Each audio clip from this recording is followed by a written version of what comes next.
Yup, ladies and gentlemen, assalamu alaikum. Kwa majina naitwa Shabani Lucas, ama kwa jina la kisanii unaniita Shebi Kila. Mimi ni msanii wa Bongo Flava, singeli pia na talabu. Istoshi pia mimi ni actors, yani naigiza, ya comedian pia.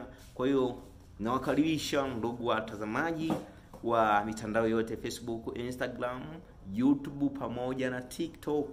Nawakaribisha sana kwenye account yangu, search Shebi Kila, utapata kazi zangu nimefanya vizuri. Kwa hiyo nahitaji comment zenu, muweze kuachia comment zenu ili niweze kufahamu kwamba wapi nimefeli, wapi niongeze na wapi nikaze, ili mradi niweze kupata nguvu ya kusonga mbele. Nataka nielimishe jamii, of course.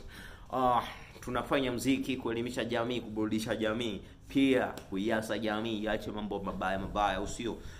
Karibu sana kwenye account yangu, naitwa Shabani Lucas, na mkisearch hilo jina mtaweza